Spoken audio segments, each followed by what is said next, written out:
না এটা তো কুরআন নাজিলের মাস।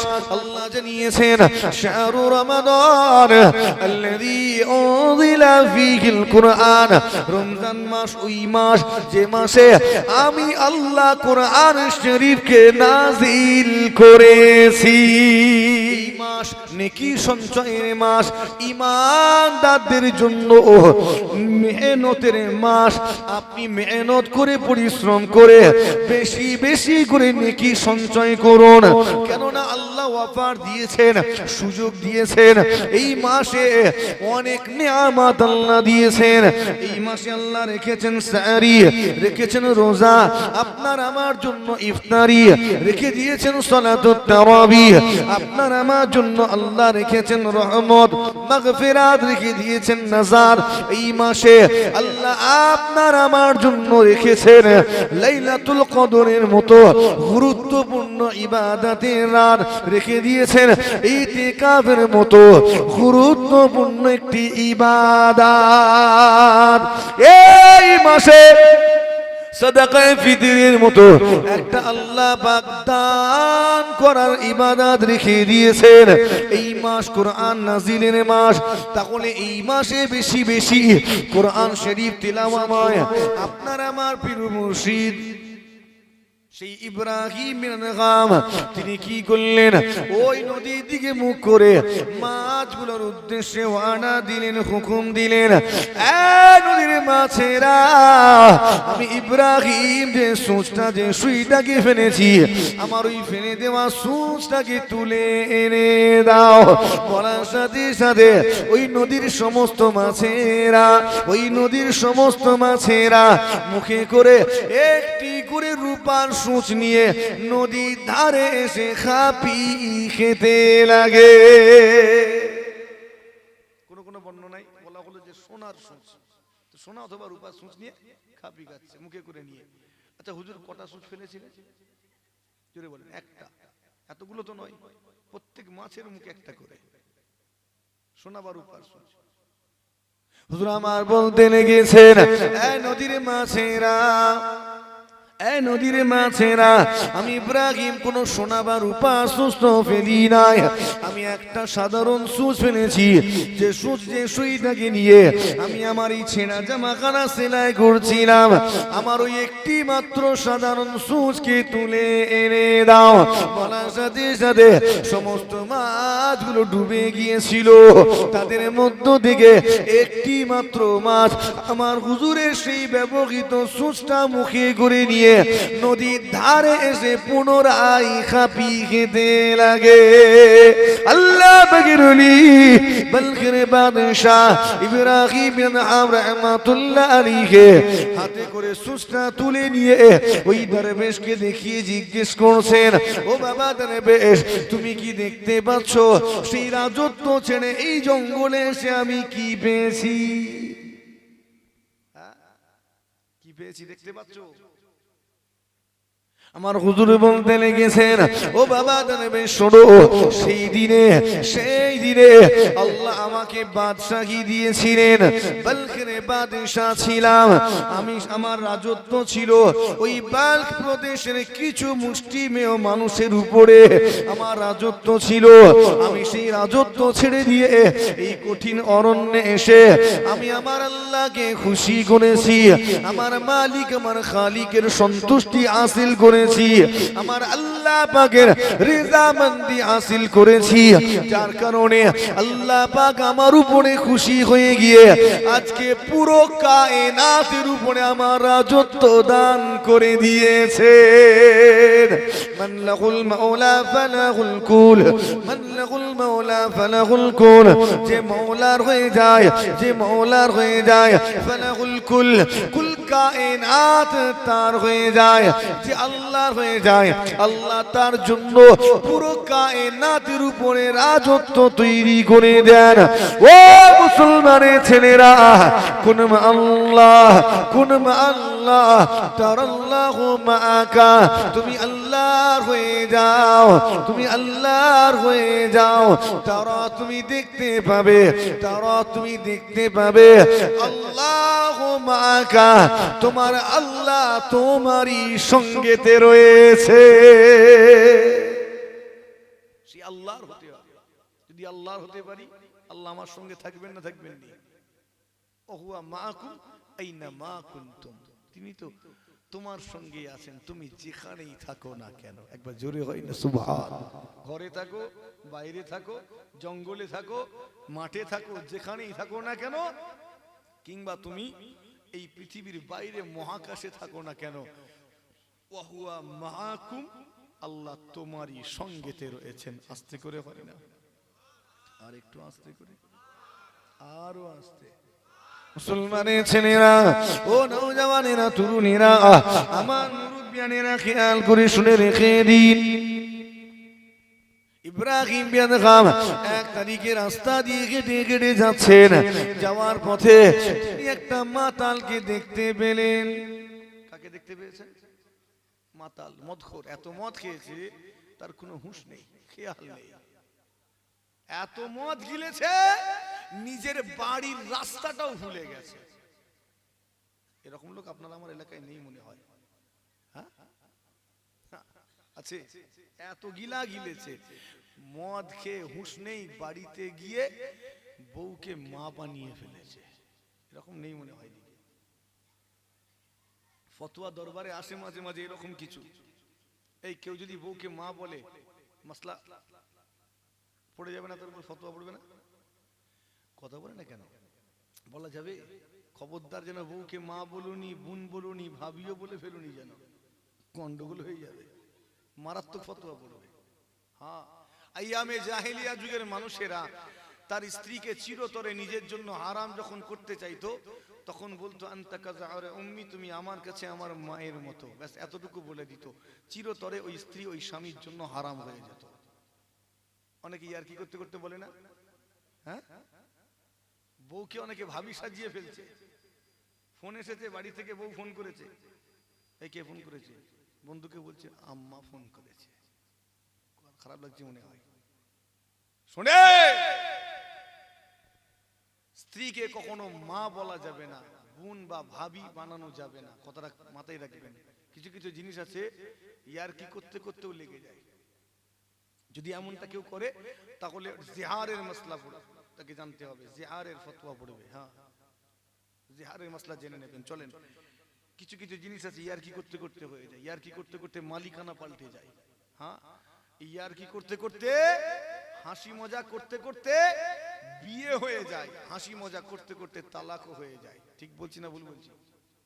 কেউ ধরেন ইয়ার কি করে তার বন্ধুকে বলছে, এই শোন, তুই যখন সাইকেলটা এরকম করছিস, যা এই সাইকেলটা তোকে দিয়েই দিলাম, সাইকেলটা তোকে দিয়েই দিলাম। বলেন তো এই সাইকেলের মালিক কে? হ্যাঁ, আমি আর নেই,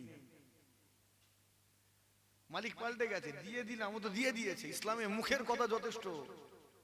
সমাজে অনেক এরকম বললে ঝামেলা জড়িয়ে যাবে অনেক।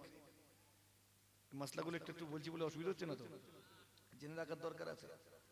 হ্যাঁ, ইসলাম এটা ইমানের ব্যাপার, বিশ্বাস।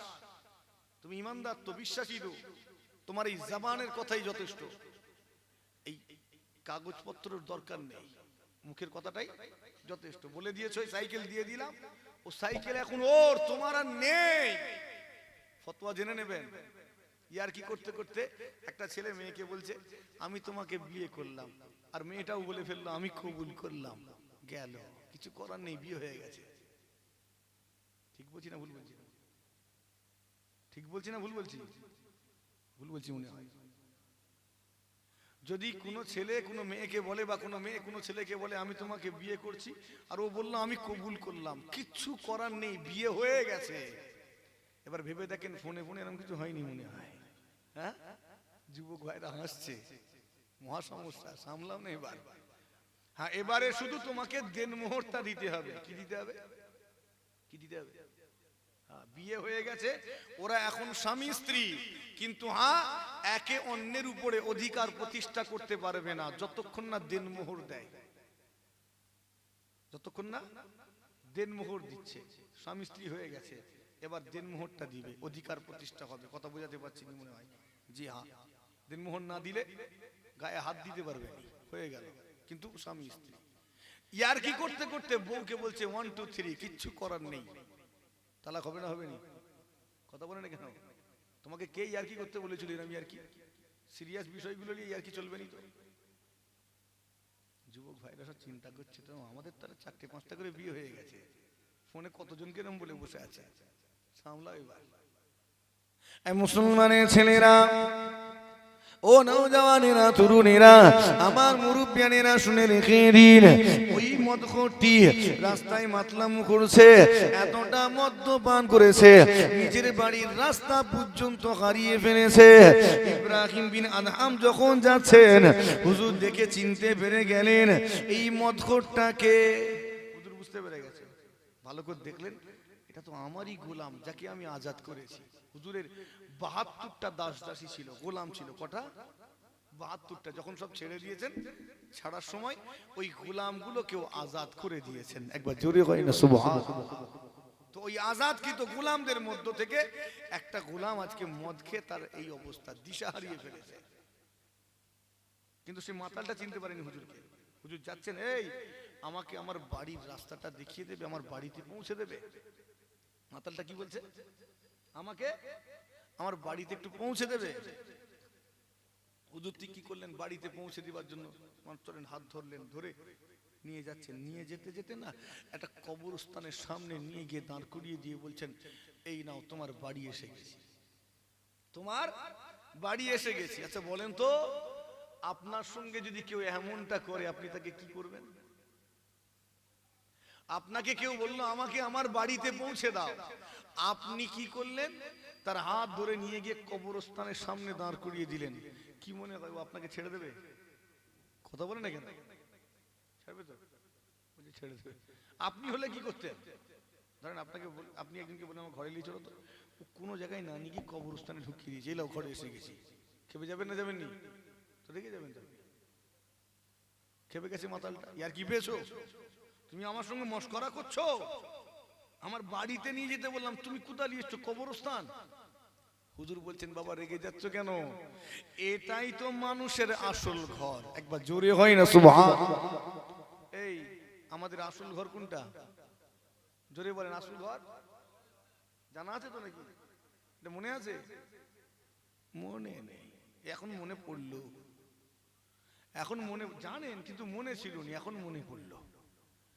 কবর আসল ঘর, এটা যদি মনে থাকতো তাহলে আমাদের আচরণটা এমন হতো না। ভাষা পাল্টে যেত, চালচলন পাল্টে যেত, নম্র হয়ে যেতাম, পোশাক পাল্টে যেত। যদি মনে থাকতো যে কবরটাই আমার আসল ঠিকানা, তাহলে আজকে দিনে এত ঝামেলাও হতো না। কথা ঠিক বলছি না ভুল? আমাদের মনে নেই তো ওটা আমার আসল ঘর। মনে হয় চিরকালই দুনিয়ায় থাকবো, ও তো কবরে আমরা যাবো না, এরকমই মনে হয় যেভাবে দুনিয়াদারি করছি। আল্লাহ মাফ করেন। মুসলমানের ছেলেরা, ও নওজওয়ানেরা, তরুণেরা, আমার মুরব্বিয়ানেরা, আলোচনা লম্বা হয়ে যাচ্ছে, সংক্ষেপ করতে চায়। হুজুর যখন বললেন, বাবা এটাই তো মানুষের আসল ঘর, বলার সাথে সাথে ওই মাতালটা কোমর থেকে, ট্যাগ থেকে তার চাবুকটা বের করলো, আমার ইব্রাহিম বিন আদহামের উপরে প্রহার শুরু করলো। ওই চাবুকের আঘাত দিতে লাগলো। হুজুরকে বারবার করে মারে, প্রহার করে, আঘাত করে। আর হুজুর আমার তার জন্য দোয়া চান, আল্লাহ তোমাকে মাফ করে দিন, আল্লাহ তোমাকে ক্ষমা করে দিন। ওই গোলাম মাতালটা প্রত্যেকবারে হুজুরকে চাবুক মারে, প্রত্যেক চাবুকের আঘাতে হুজুর ওই গোলামের জন্য মাফি চান, আল্লাহ তোমাকে মাফ করে দিন, আল্লাহ ক্ষমা করে দিন। হুজুর পারতেন ওই মাতালের এই আঘাতের বিরুদ্ধে জবাব দিতে, পারতেন না? পারতেন নি? জবাব দিতে পারতেন। হুজুর পারতেন চাবুকটা কেড়ে নিয়ে ওকে 2-4 ঘা ধরাতে, পারতেন না? কি মনে হয় তিনি বাদশাহ ছিলেন? অযোগ্য লোক বাদশাহ হয় না, তার সামরিক ট্রেনিং নেওয়া আছে না নেই? কি মনে হয়?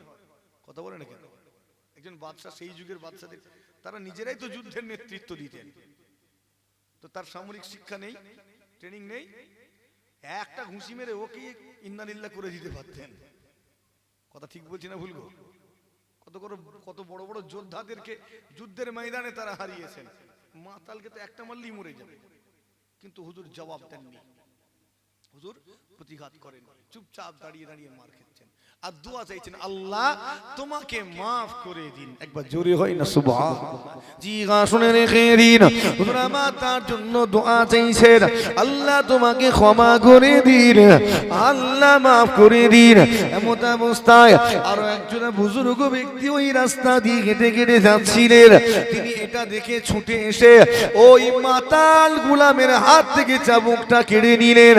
ওরে মাতালে কি করো তুমি, তো দেখি তোমার সেই পুরনো মালিককে আঘাত করো। এ কি করছো তুমি, তোমার পুরনো মালিককে মারছো? মাতাল তখন বলছে, পুরনো মালিক মানে? পুরনো মুনিব মানে কেইনি? মাতাল চিনতে পারেনি তো, কেননা এখন তো তার শরীরে আর সেই বাদশাহী পোশাক নেই। কথা বুঝছেন নি? কেমন নিজেকে পাল্টেছেন, কেমন পাল্টিয়েছেন, নেই তো চিনতে পারে কেইনি। ওই বুজুর্গ ব্যক্তিটা বলেছিলেন, ওরে মাতাল, ওরে গোলাম, ইনি তোমার সেই পুরনো মালিক যিনি তোমাকে আজাদ করেছিলেন, তোমাকে স্বাধীন করেছিলেন। ইনি হলেন সেই বলখের বাদশাহ ইব্রাহিম বিন আদগাম। এবারে মানুষটার হাল কি হবে, কি অবস্থা হবে? এবার হাই হাই, আমি কাকে মেরেছি? কথা বুঝছেন? সঙ্গে সঙ্গে ওই মাতাল গোলামটা আমার ইব্রাহিম বিন আদহামের কদমে লুটিয়ে বললেন, হুজুর আমি আপনাকে চিনতে পারিনি, আপনাকে বুঝতে পারিনি, হুজুর আমাকে মাফ করে দিন, আমি আপনাকে অনেক আঘাত করেছি, অনেক প্রহার করেছি, কষ্ট দিয়েছি, হুজুর আপনাকে তো আমি চিনতে পারিনি, আমাকে মাফ করে দিন, ক্ষমা করে দিন। হুজুরের কদমে লুটিয়ে পড়ে জড়ামড়ি করে কাঁদে, হুজুর আমাকে শাস্তি দিবেন না, হুজুর আমাকে কোনো শাস্তি দিবেন না, হুজুর আমি চিনতে পারিনি, আমাকে মাফ করে দিন। ও জানেরা, আল্লাহর ওলি ইব্রাহিম রাহমাতুল্লাহ আলাইহি ওই সময় কি বলেছিলেন, ও বাবা গোলাম, এইভাবে তোমাকে মাফি চাইতে হবে না, কেননা আমি তো তোমাকে এমনি এমনি মাফ করে দিয়েছি। এভাবে মাফ চাইতে হবে, আমি এমনি তোমায় মাফ করে দিয়েছি, মাফ চাইছো কেন? মাতালের ঘোর তখন কেটে গেছে। কথা বুঝছেন? অনেক আগেই কেটে গেছে। মাতালটি বলতে লেগেছে, হুজুর আমি আপনাকে প্রহার করেছি, কষ্ট দিয়েছি, বারবার করে চাবুকের আঘাত দিয়েছি, আপনি ইচ্ছা করলে আমাকে জবাব দিতে পারতেন, আমাকে আপনি প্রতিঘাত দিয়ে জবাব দিতে পারতেন, কিন্তু আপনি সেটা করেননি। দাঁড়িয়ে দাঁড়িয়ে আপনি মার খেয়েছেন, সহ্য করেছেন, আর আমার জন্য দোয়া চেয়েছেন। হুজুর আপনি কেন বারবার করে আমার জন্য দোয়া চাইছিলেন, আমার মাগফিরাতের জন্য, আমার গুনাহ মাফির জন্য কেন দোয়া চাইছিলেন? আমি আপনাকে মারছি, আপনি আমার জন্য দোয়া চাইছেন, হুজুর কেন এমন করছিলেন? আপনি তো আমাকে জবাব দিতে পারতেন, ঘুরিয়ে পারতেন না? পারতেন? কথা বলে না কেন? হুজুর ওই সময় কি বলেছিলেন, মুসলমানের ছেলেরা, এই আদর্শগুলো আমাদেরকে নিতে হবে। আজকে তামাম দুনিয়া জমিনে ইসলাম এমনি এমনি ছড়িয়ে যায়নি গো, ইসলাম ছড়িয়ে গিয়েছে তার আদর্শের কারণে।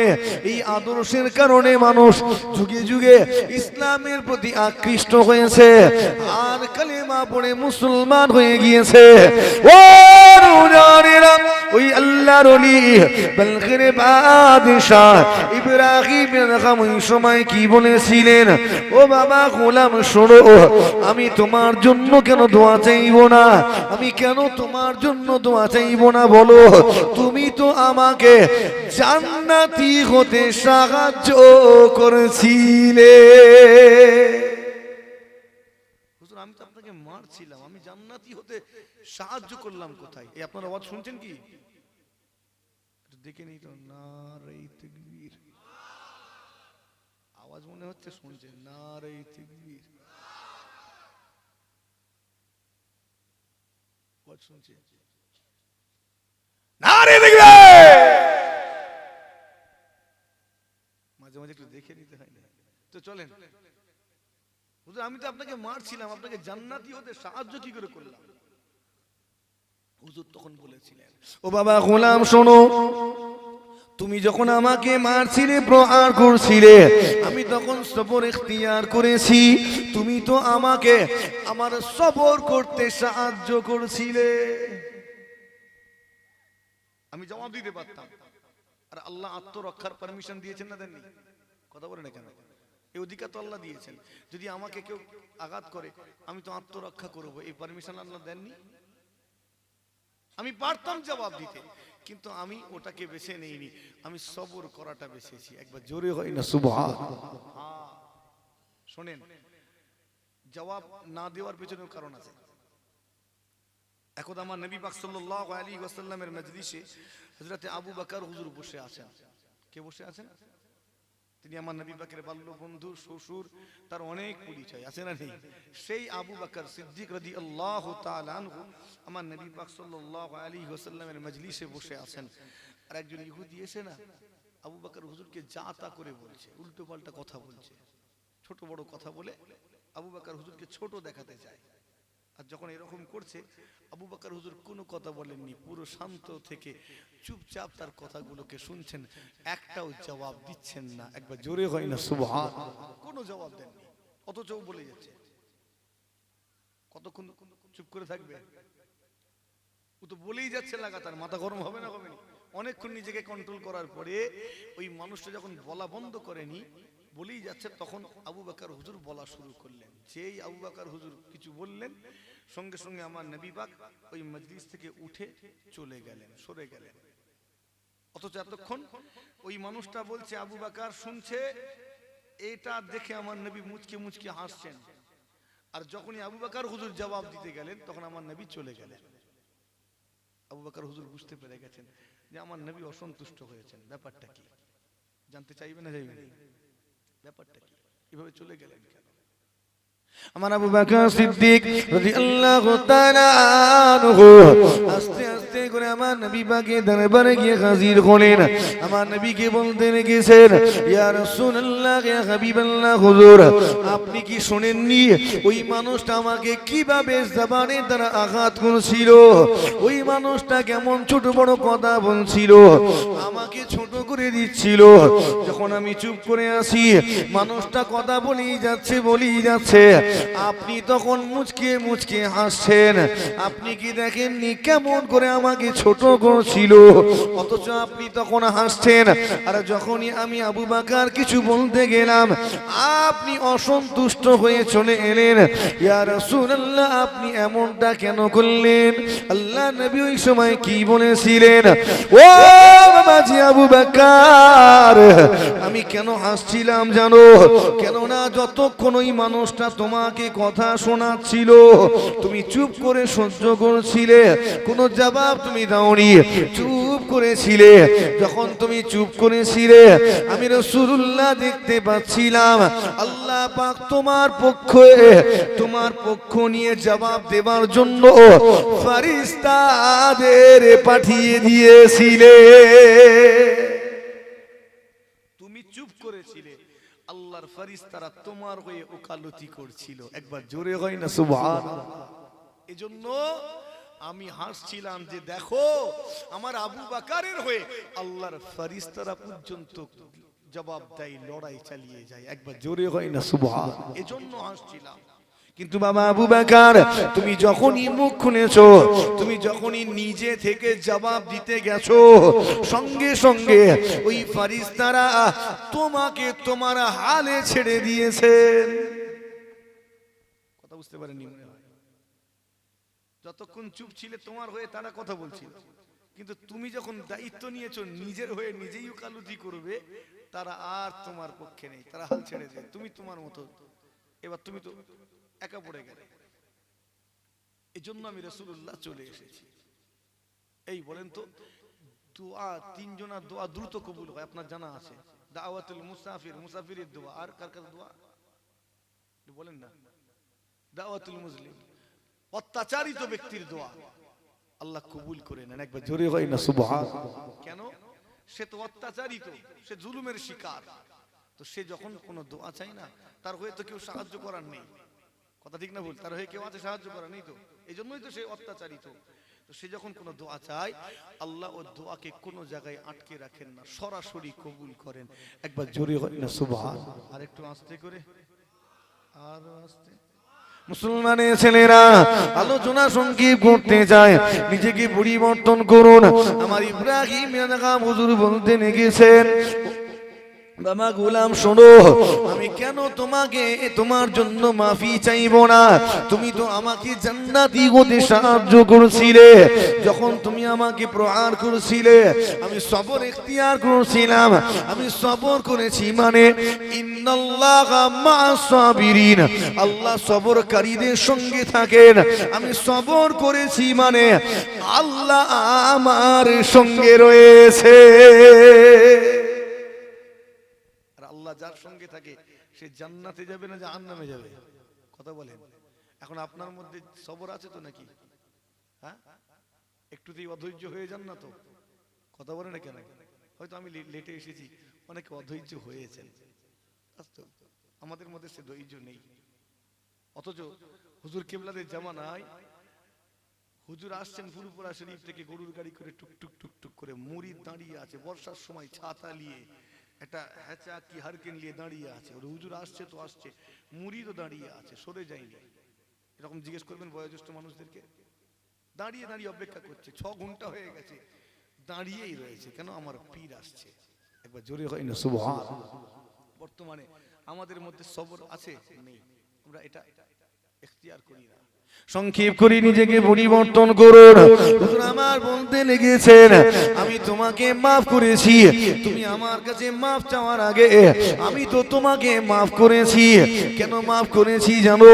কেননা আল্লাহ পাকের কোরআন আল্লাহ ঘোষণা দিয়েছেন, লা ইয়ারহামুল্লাহু মান লা ইয়ারহামুন নাস, লা ইয়ারহামুল্লাহ, আল্লাহ রহম করেন না, দয়া করেন না, মান লা ইয়ারহামুন নাস, যে অন্য মানুষের উপরে দয়া করে না।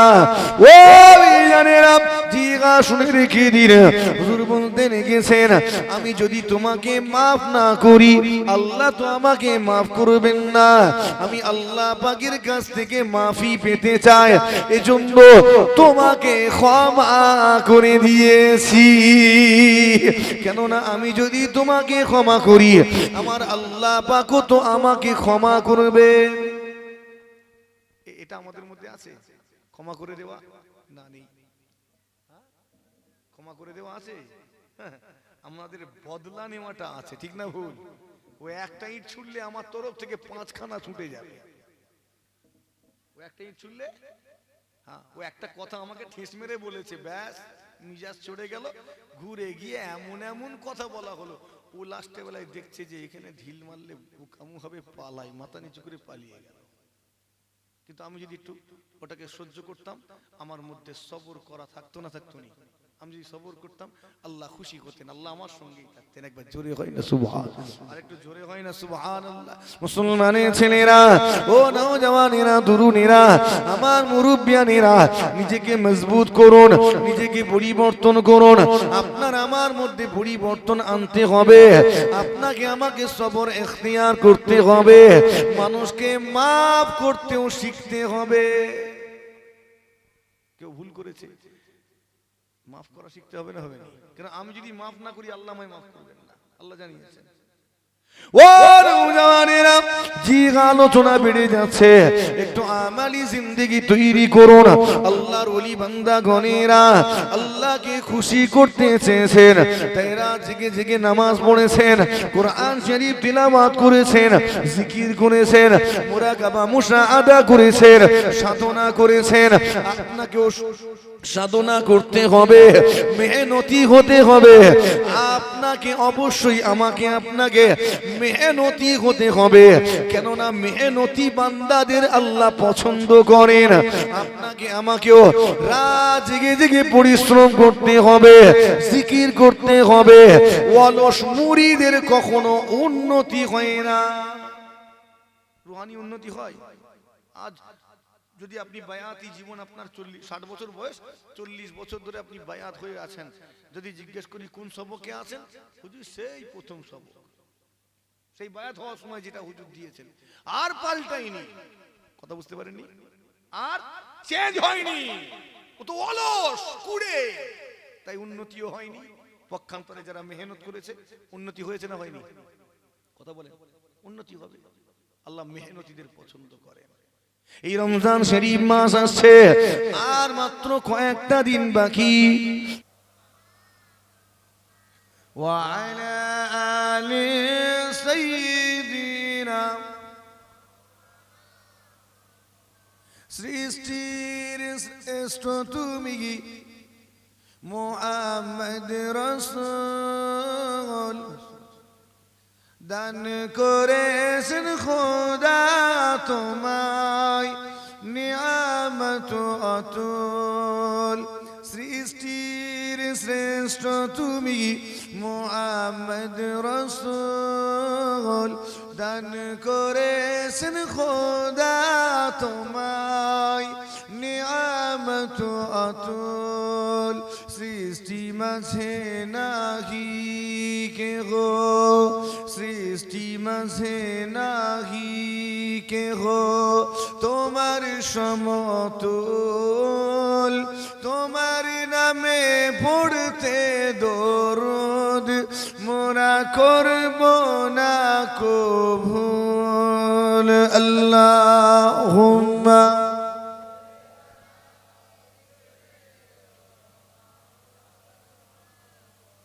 ওয়া আলা আলি সাইয়্যিদিনা, বলো লা ইলাহা ইল্লাল্লাহ, লা ইলাহা ইল্লাল্লাহ মুহাম্মাদুর রাসূলুল্লাহ। জোরে জোরে হাসবি রব্বি জাল্লাল্লাহ মা ফি কলবি নূর মুহাম্মদ সাল্লাল্লাহু লা ইলাহা ইল্লাল্লাহ, লা ইলাহা ইল্লাল্লাহ মুহাম্মাদুর রাসূলুল্লাহ সাল্লাল্লাহু আলাইহি ওয়াসাল্লাম।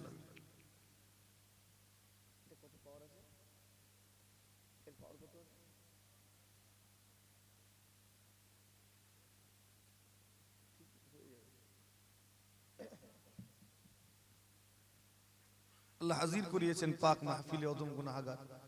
রব্বুল আলামিনের দরবারে শুকরিয়া, যিনি দীর্ঘ সময় ধরে এই মাহফিলে আমাদেরকে রেখেছেন এবং এখনো জায়গা দিয়ে রেখেছেন। তিনি আমাদের পছন্দ করেছেন বলে জান্নাতের বাগানে ঠাঁই দিয়েছেন। আমাদেরকে পারতেন দুনিয়াবি কোনো কাজে ব্যস্ত করে দিতে, সেটা করেননি। তিনি আমাদেরকে বাছাই করে এই ক্ষণস্থায়ী বেহেশতের বাগানে পৌঁছে দিয়েছেন। কেননা তিনি আমাদের নেককার বানাতে চান, তিনি আমাদের পরিবর্তন চান, হেদায়েত চান বলে জান্নাতের বাগানে ঠাঁই দিয়েছেন। তাই শুকরিয়া আদায় করি, উচ্চারণ করে আল্লাহর তারিফ করি। সকলে মিলে বলি আলহামদুলিল্লাহ। উচ্চারণ করে বলি না আলহামদুলিল্লাহ। অদম গুনাহগার এসেছি, খুব সংক্ষেপে দুটো আলোচনা। মাহফিল অনেক হয়, আমরা মাহফিলগুলোতে আসি। মনে রাখবেন, এই মাহফিলগুলোতে আসি আমরা নিজেদেরকে আখিরাতমুখী করার জন্য, নাকি মানে দুনিয়ামুখী করানোর জন্য না। দুনিয়ামুখী বানানোর জন্য এই মাহফিলগুলো হয় না, বরং মানুষকে আখিরাতমুখী বানাতে চাই, পরকালমুখী বানাতে চাই। সেজন্য এই ধরনের মাহফিলগুলো আয়োজন করা হয়, আর আমরা এই জন্য আসি।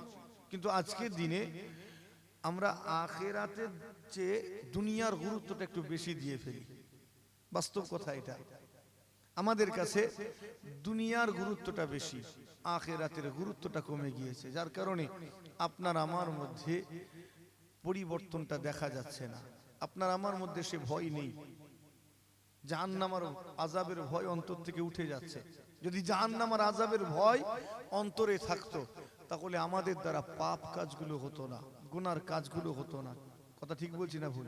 আমরা দিন দিন গুনাহ করেই চলেছি। আমাদের দেখে মনে হয় না যে আমরা চিরকাল মানে এই জায়গা ছেড়ে আখিরাতে পাড়ি দেবো, দেখে মনে হয় যেন এখানেই আমরা থাকবো। বড় দুঃখের বিষয়টা। আপনি দুনিয়াদারি করবেন অবশ্যই, অবশ্যই দুনিয়ায় এসেছি মানে দুনিয়াদারি করতে হবে, তবে খেয়াল রাখতে হবে আমাদের দুনিয়াদারিটা যেন দিনদারির মধ্য দিয়ে হয়। মানুষটা এই মাহফিলে এসেছেন, এসে পরিবর্তন হচ্ছেন না। যে মানুষটা চুরি করতো ও চুরি করা ছেড়ে দিচ্ছে না। যে মানুষটা ওজনে কম দিত, মুশফিকিন সিদ্দিকীর ওয়াজ শুনে ও ওজনে কম দেওয়া বন্ধ করছে না, আরো বেড়ে যাচ্ছে। কেননা একটা সময় ছিল হুজুর কিবলাগণ যখন ওয়াজ করতেন মানুষগুলো বসে বসে কাঁদত। আমার হুজুর কিবলাগণ, 5 হুজুর কিবলাগণের ওয়াজ শোনা মানুষ অনেক আছেন আপনার এলাকায়, জিজ্ঞেস করবেন। তারা যখন ওয়াজ করতেন মানুষগুলো সব বসে বসে কাঁদতেন। ভালো কিছু হবে?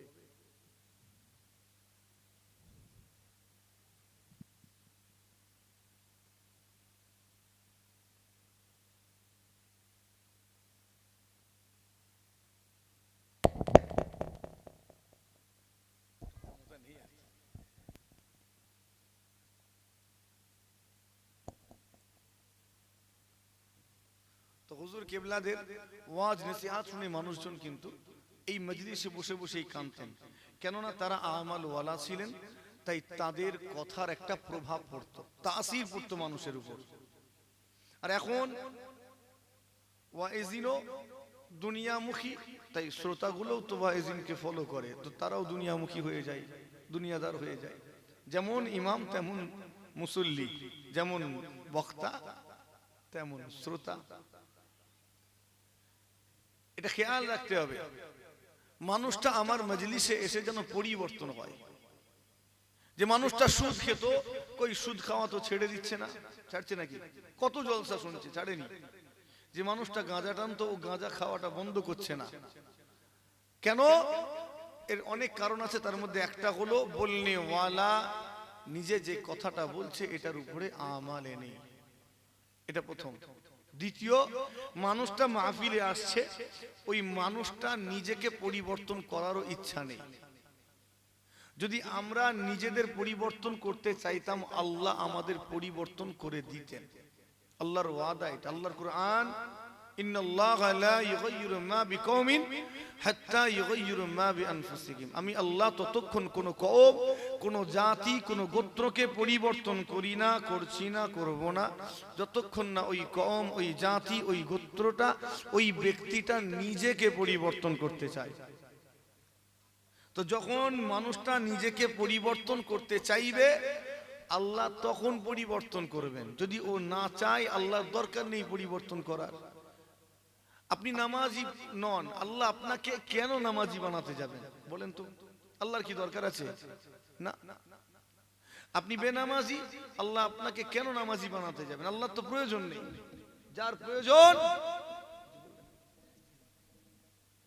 তাকে চাইতে হবে। আপনি যখন চাইবেন, আল্লাহ তখন নামাজি বানাবেন। একবার জোরে হয় না সুবহানাল্লাহ?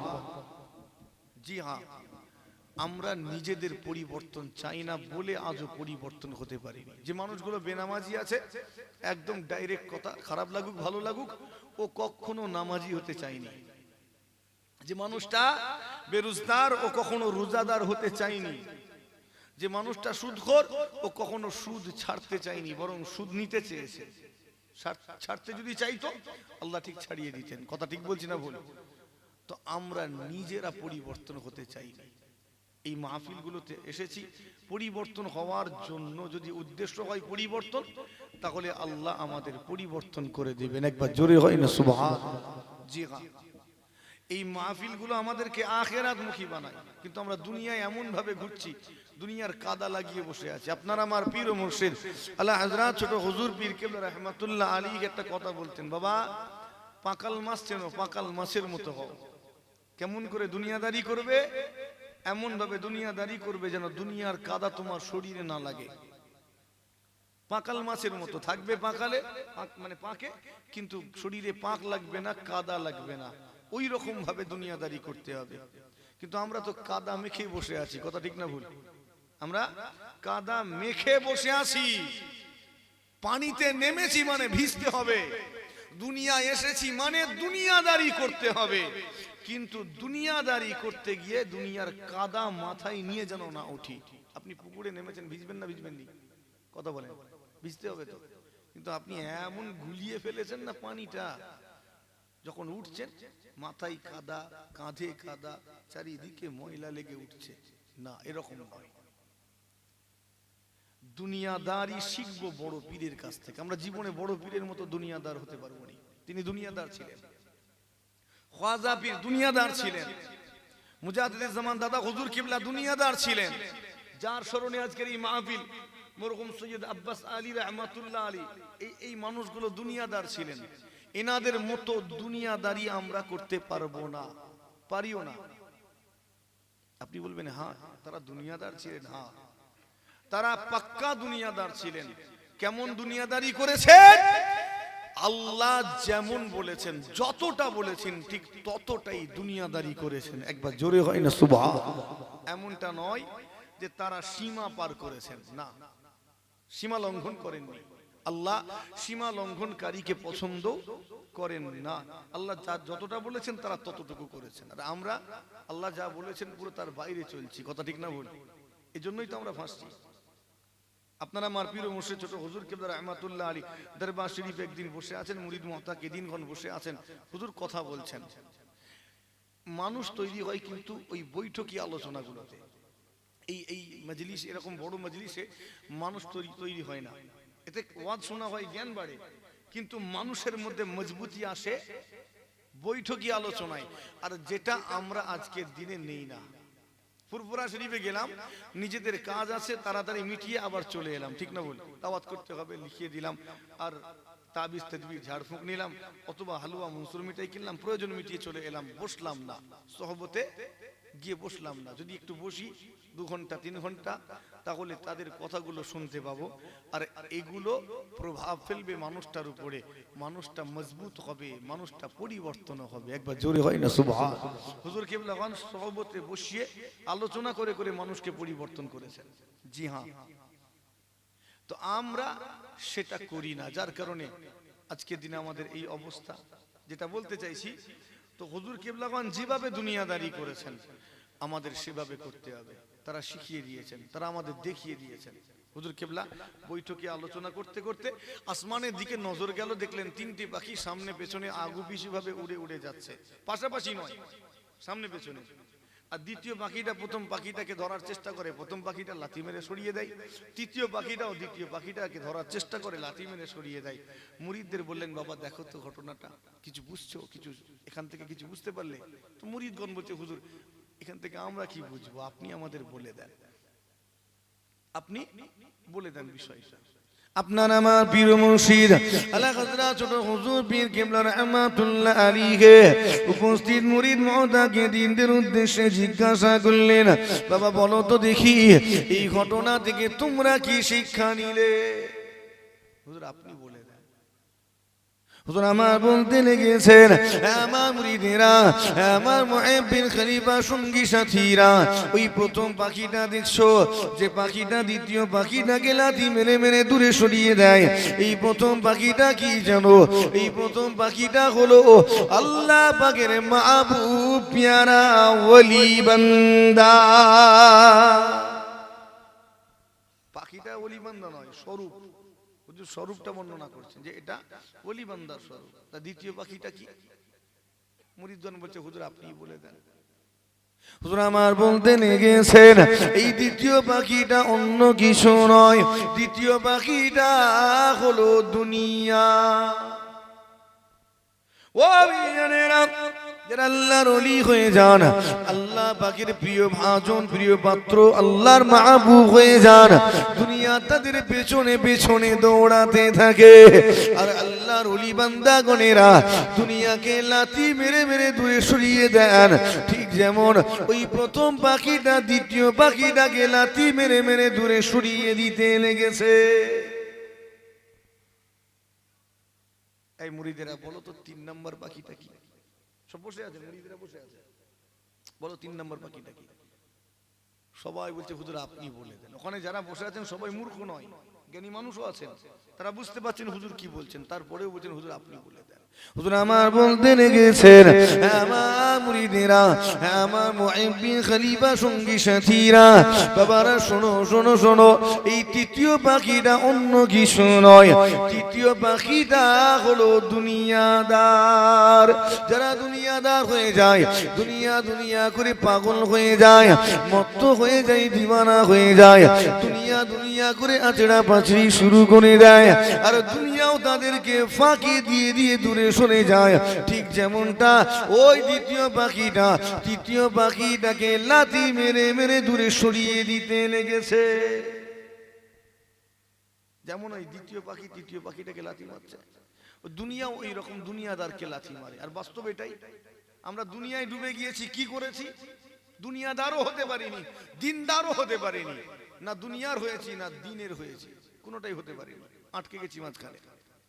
দুনিয়ার হাসিল করেছি, বিল গেটস হয়েছি, আম্বানি হতে পেরেছি, পারিনি তো, আদানি গোয়েঙ্কা হতে পারিনি আমরা, তো ফেসে গেছি না মাঝখানে। না দিনদার হতে পেরেছি না দুনিয়াদার, কোনোটাই তো পারিনি, সব হাতছাড়া হয়ে গেছে, সব হাতছাড়া ফসকে গেছে।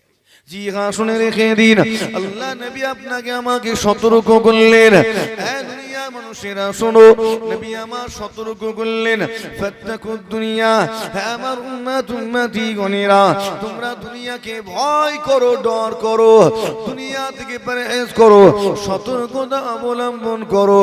কেননা দুনিয়া আলুন, এই দুনিয়াটা হলো মোহময়, এই দুনিয়া মোহময়। সব সময় আপনাকে আমাকে তার মুখে জড়াতে চায়, মায়া জালে আটকাতে চায়। এই মায়া জালটা ছিঁড়ে বেরিয়ে যেতে হবে। যারা যারা এই মায়া জাল ছিঁড়ে বেরিয়েছেন, তারা আল্লাহ পাকের সুপার পাওয়ার ওলি বান্দাতে পরিণত হয়ে গিয়েছে। মায়া জাল ছিঁড়ে বেরিয়েছেন বড় পীর খাজা পীর, ওই মায়াজাল ছেড়ে বেরিয়ে পড়েছেন সৈয়দ আব্বাস আলী রহমাতুল্লাহ আলী। এই মানুষগুলো ওই মোহ মায়া ত্যাগ করেছেন বলে আজকের দিনে তারা সুপার পাওয়ার ওলি বান্দাতে পরিণত হয়ে গিয়েছেন। একবার জোরে হয় না সুবহান। হযরত ইব্রাহিম বিন আদহাম বাদশা ছিলেন, বাদশাহী ছেড়ে দিলেন, কথা ঠিক না বল? শোনা আছে না নেই? হযরত ইব্রাহিম বিন আদহাম বাদশা ছিলেন, ছেড়ে দিলেন বাদশাহী, বলক প্রদেশের বাদশা। বাড়িতে বসে বসে একদিন পালঙ্গে বসে বসে আল্লাহ জিকির করছেন, ছাদে একটা আওয়াজ হলো। যেই আওয়াজ হয়েছে হুজুর জিজ্ঞেস করেছেন, কে রে? জিজ্ঞেস করবে না করবেন? আমার বাড়ির ছাদে কে?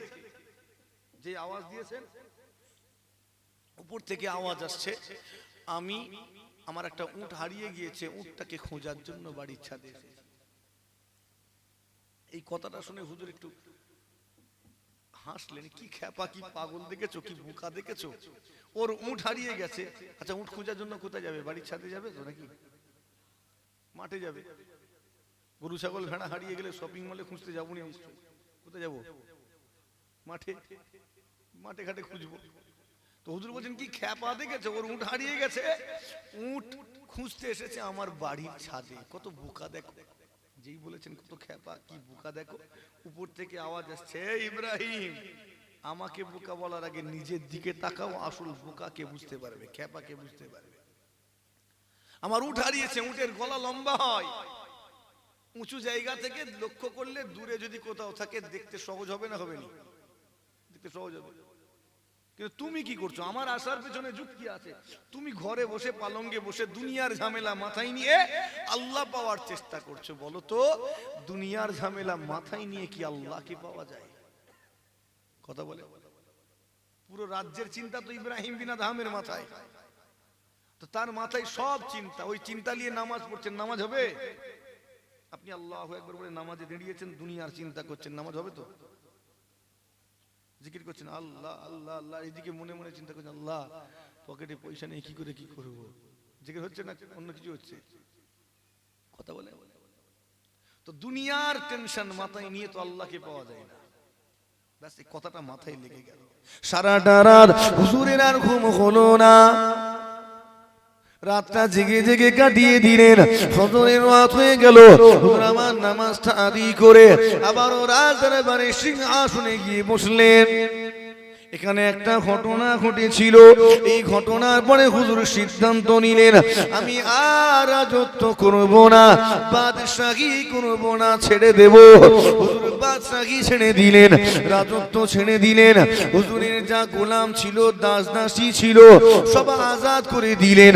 সমস্ত আমলা গামলা সব ছেড়ে দিয়ে হুজুর আমার রাজত্ব ছেড়ে জঙ্গলের দিকে রওনা দিলেন। কোথায় যাচ্ছেন? কেন যাচ্ছেন? জঙ্গলে আল্লাহ পাওয়া যায়, তাহলে লোকালয়ে পাওয়া যায় না?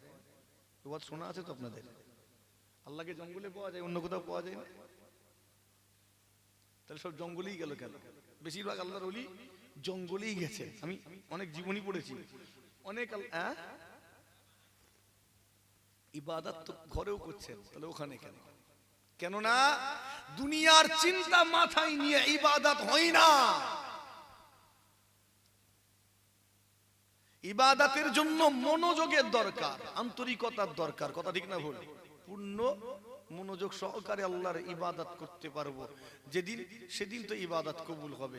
তো রাজ্যে আল্লাহ অমুক জায়গায় বিদ্রোহ শুরু হয়েছে, দমন করতে হবে, এখানে ভিতরে এই কূটনৈতিক সমস্যা, অনেক সমস্যা হয় না?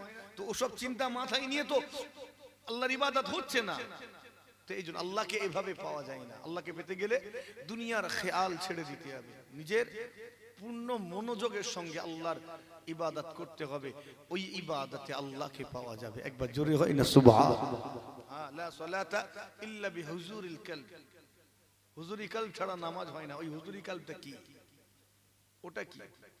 যারা তাসাউফপন্থী মানুষ তারা একটু এগুলো বুঝেন, এগুলো যেহেতু সোহবতে থাকেন তো এগুলো একটু বুঝতে সুবিধা হয়। জি হ্যাঁ, শুনে রেখে দিন, ওলামা জঙ্গলে চলে যাচ্ছেন এই জন্য নয় যে জঙ্গলে গেলেই আল্লাহকে পাওয়া যায়, পালঙ্গে বসে আল্লাহকে পাওয়া যায় না, এই জন্য নয়।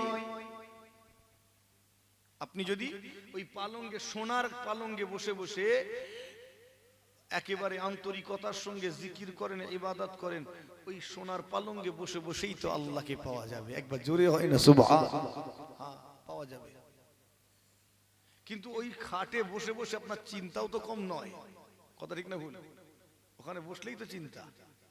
এজন্য হুজুর সব ছেড়ে দিয়ে এমন একটা জায়গায় যাচ্ছেন যেখানে পিছু টান নাই, কেউ ডাকবে না, কেউ ডিস্টার্ব করবে না, কেউ খাওয়ার জন্য যাচবে না, খাবো কি না খাবো কোনো টেনশনও নেই। কথা ঠিক না ভুল? রমজান শরীফ মাসে দেখবেন কিছু কিছু মানুষ একটু সফর করতে ভালোবাসে, খাওয়ার টেনশন নেই, ওসব কোনো ঝামেলা নেই, চয়েস একদম আরামসে ঘুরতে পারবো। অনেকে আবার জিয়ারতের জন্য যায়, কোনো ঝামেলা নেই, কেউ ডিস্টার্বও করবে না। তো তারা এই সমস্ত ঝামেলা, এই লোকালয় থেকে দূরে গেছেন এই কারণে। শুনে রেখে দিন, জঙ্গলে যাওয়ার পথে হুজুর নিজের শরীরের দিকে একবার দেখলেন। হুজুরের শরীরের সেই পোশাক, এই পোশাক তো বাদশাহী পোশাক। হুজুর চিন্তা করছেন সব ছেড়ে দিয়েছি, তাহলে এই পোশাকটা এইবার রেখে কি করব? একটা রাখাল যাচ্ছিল, হুজুর আমার ডাক দিলেন, বাবা এদিকে আসো, আমার এই বাদশাহী পোশাকটা তুমি নিয়ে নাও, বিনিময়ে তোমার এই ছেঁড়া পোশাকটা কি আমাকে দেবে? এটা দাও না, বিনিময়ে তোমাকে আমি এই আমার রাজ পোশাকটা দিয়ে দেবো। রাখাল খুশি হবে না হবে? হ্যাঁ, ছেঁড়া ফাটা পোশাক ছিল, বাদশাহী পোশাক পাবো, পাল্টে নিয়েছেন, নিয়ে চলে গেছে। হুজুর ওই ছেঁড়া ফাটা পোশাক পরে জঙ্গলে যাচ্ছেন। জি হ্যাঁ, শুনে রেখে দিন, এই গভীর অরণ্যে প্রবেশ করে ইবাদত বন্দেগী শুরু করে দিলেন। নামাজ পড়তে লেগেছেন, তাসবিহ পড়েন, জিকির করেন, মুরাকাবা মুশাহাদা করেন। এই জঙ্গলে হুজুর আমার রোজা রাখেন।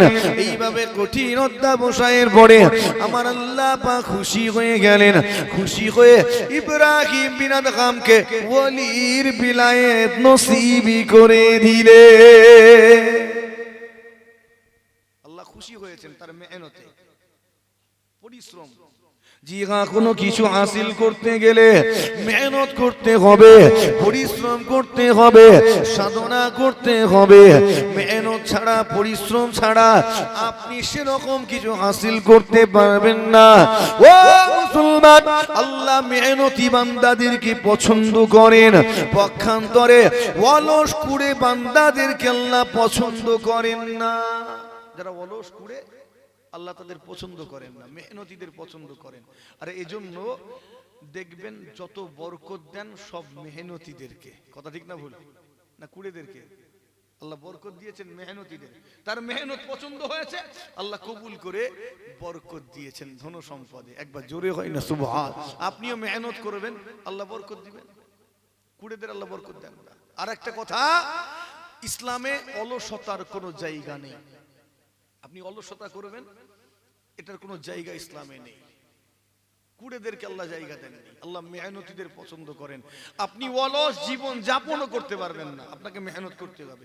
দুনিয়ায় এসেছি মেহনতের জন্য, নাকি অলস জীবন কাটানোর জন্য? না, আরাম করবে দুনিয়ায় না, আরামের জায়গা ও তো কবর, কথা ঠিক না ভুল? আরাম করার জায়গা কবর, ওটা আরাম করার জায়গা। দেখেন না এখন সব আল্লাহর ওলিরা গিয়ে আরাম করছে, কথা ঠিক না ভুল? কিন্তু মেহনত করেছেন দুনিয়াতে, এটা মেহনতের জায়গা, পরিশ্রমের জায়গা। জি হ্যাঁ, যে ব্যক্তিটা মেহনত করে আল্লাহ তার উপরে খুশি হয়ে যান। ও জানেনা, আপনি যদি মেহনত না করেন আর কোন জিনিস যদি আপনি পেয়ে যান, ওই জিনিসটা আপনি রাখতে পারবেন না, নষ্ট হয়ে যাবে। ধরুন আপনাকে কেউ 1 লাখ টাকা দিয়েছে, টাকাটা বেশি দিন রাখতে পারবেন? বলেন, আপনি এটার মর্ম বুঝবেন না, ও কিছুদিন যাবে, শেষ হয়ে যাবে। আর 1000 টাকা ইনকাম করেছেন মাঠে গিয়ে মেহনত করে খেটে ঘাম ঝরিয়ে 1000 টাকা, আপনার কাছে কোন টাকাটার মূল্য বেশি হবে? হ্যাঁ, কেননা এই 1000 টাকা ইনকাম করতে গিয়ে কত ফোঁটা ঘাম ফেলতে হয়েছে, কত মেহনত করতে হয়েছে। যখন টাকাটা খরচ করা হবে তখন জানে লাগবে, কেন আপনি এটার মেহনত বুঝেন, পরিশ্রম কতটা গেছে। চাষিটা বোঝে ওই ভাত তার সামনে আনতে কত কষ্ট হয়েছে, তাই সে নষ্ট করবে না। পক্ষান্তরে যে চাষ করেনি, ও ভাত খেতে খেতে একটু ফেলেও রাখবে, কথা ঠিক না ভুল? নষ্ট করছে, হচ্ছে কোনো গুরুত্ব নেই। তো মেহনতের অর্জন যেটা, এটা আবার রয়ে যায়, যেটা সহজে পেয়েছি এটা থাকেও না, এটা নষ্ট হয়ে যায়। সংক্ষেপ করতে চায়, জিগা শুনে রেখে দিলে অনেকে রয়েছেন পীরের হাতে বায়াত হয়েছেন, কিন্তু বায়াত হওয়ার পরে অলস জীবন যাপন করে চলেছেন, কোনো মেহনত নাই, পরিশ্রম নাই, কোনো রকমের আপনার মধ্যে কিছু হাসিল করার মতো কোনো চেষ্টা নাই। এজন্যই তো আপনি আগিয়ে যেতে পারেননি। বায়াত হয়েছে পীরের হাতে কত বছর? 40 বছর। হ্যাঁ, 40 বছর বায়াত হয়েছেন, কি হাসিল করেছে, কোন সবকে আছে? বলে সেই প্রথম সবকে, যেদিন বায়াত হয়েছি হুজুর সবক দিয়েছেন, চিশতিয়া তরিকার প্রথম সবক, আজও সেই সবকে আছে, পাল্টাইনি। কেন? ও তো অলস, কুড়ে, ওর উন্নতিও হয়নি।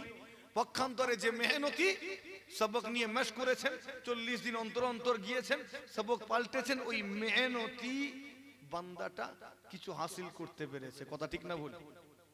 তো আল্লাহ মেহনতিকে পছন্দ করেন। এই মুসলমান নিজেকে মেহনতি বানিয়ে নিন, পরিশ্রমী বানিয়ে নিন, তাহলে আল্লাহ পাক আপনাকে পছন্দ করবেন, আপনাকে আল্লাহ পাক সাহায্য করবেন। ও জানেরা, হুজুর আমার এই জঙ্গলে বসে ইবাদত বন্দেগী করে আল্লাহর ওলি হয়েছেন। 1 তারিখে হুজুর আমার ওই জঙ্গলের ভিতর দিয়ে একটা নদী বয়ে যাচ্ছে, ওই নদীর ধারে বসে বসে নিজের সেই ছেঁড়া জামাটা সেলাই করছেন। কোন ছেঁড়া জামাটা? যেটা রাখালের থেকে নিয়েছেন, সেলাই করছেন। একটা দরবেশ হাজির, দরবেশটা গিয়ে বলছে, এই ইব্রাহিম, তুমি তো বাদশা ছিলে, আর আল্লাহর ওলিরা যেখানেই থাক মানুষ ঠিক পৌঁছে যায়, যায় না? গিয়ে পৌঁছে যায়। দরবেশটা গিয়ে আমার ইব্রাহিম বিন আদম কি জিজ্ঞাসা করেন, ও বলখের বাদশাহ, ও ইব্রাহিম বিন আদম, আল্লাহ তোমাকে বাদশাহী দিয়েছিলেন, রাজত্ব দিয়েছিলেন, তুমি ছিলে বাদশাহ, তোমার কত প্রজা ছিল, মানুষের উপরে তোমার রাজত্ব ছিল, তোমার কত গোলাম ছিল, তোমার কত দাস দাসী ছিল, তোমার কত সুন্দর শান শৌকত ছিল, সেসব কিছু তুমি ছেড়ে দিয়ে এই কঠিন বনে, এই জঙ্গলে এসে কি পেয়েছো? কেন ছাড়তে গেলে? কি পেয়েছো এখানে? কষ্ট ছাড়া তো কিছু নেই। হুজুর বলছেন, কি পেয়েছি দেখতে চাও? দেখতে চাও কি পেয়েছি? জি দেখতে চাই, কি পেয়েছেন আপনি? হুজুর কি করেছিলেন? যে সুচ, যে সুইটাকে নিয়ে নিজের ছেঁড়া জামাখানা সেলাই করেছিলেন, এই সুচটা সামনে নদীতে ছুঁড়ে ফেলে দিলেন। ফেলে দিয়ে ওই দরবেশটাকে বলতে লেগেছেন, ও বাবা দরবেশ, যাও তো আমার ওই ফেলে দেওয়া সুইটাকে তুলে আনো তো দেখি। পারবে? একটু কথা বলেন, পারবে? চামচ পড়ে গেলে খুঁজে পাওয়া যায় না, মাঝে মাঝে বালতিও তলিয়ে যায়, খুঁজে পাওয়া যায় না, কথা ঠিক না বল? সরু সুচ বলে দিল যে আনা যাবে না, সম্ভব নয়, কুড়িয়ে পাওয়াটা সম্ভব নয়। জি হ্যাঁ, হতে পারছি। সাহাবা হুজুরদের মধ্যে এমনও অনেক সাহাবা ছিলেন পুরো সরল মনের, কথা বুঝছেন, একদম সাদা মাটা মনের সাহাবা ছিলেন না, ছিলেন না? আজকে আমরা হাতে মোবাইল পেয়েছি, কত চালাক হয়ে গেছি, গুগল এসেছে বলেই আমরা পেকে গেছি, কথা ঠিক না ভুল? গুগল না থাকলে অনেক কিছু জানতাম উনি। তো আমরা আজকে দিনে জেনে গেছি অনেক কিছু, সে সময় তো মোবাইল ছিল না রে বাবা, এত এত তো মানে জ্ঞান অর্জনের সোর্স ছিল না। তো অনেক সরল মনা মানুষ ছিলেন সাহাবা হুজুরগণের মধ্যে। তো একজন কি করেছে জানেন, এই কালো সুতো আর সাদা সুতো নিয়ে রাত্রিবেলা বালিশের নিচে রেখে দিয়েছে, বুঝতে পারছেন? কালো সুতো আর সাদা সুতো রাত্রিবেলা রেখে দিয়েছে, দিয়ে ঘুমাচ্ছেন, মাঝে মাঝে ঘুম ভাঙছে, আর একবার করে তুলে দেখছেন যে এই কালো সুতো সাদা সুতো দেখা যায় কিনা। আজকে তো বাড়িতে জিরো ল্যাম্প জ্বলে রুমের ভিতর, বা মোবাইল আছে লাইটটা জ্বালিয়ে নেয়, সেই যুগে তো এমনটা ছিল না, ছিল না তো, পুরো ঘর অন্ধকার। তো বালিশ তুলে না কালো সুতো দেখতে পাচ্ছেন না সাদা সুতো দেখতে পাচ্ছেন, কিছুই দেখতে পাচ্ছেন না। অথচ আমার নবী বলেছেন, আল্লাহর কোরআন আল্লাহ বলেছেন, যত কালো রেখা আর সাদা রেখা প্রতিভাত হয় যেন স্পষ্ট বোঝা যায়, ততক্ষণ পর্যন্ত খাও। খাওয়া চালিয়ে যাচ্ছেন,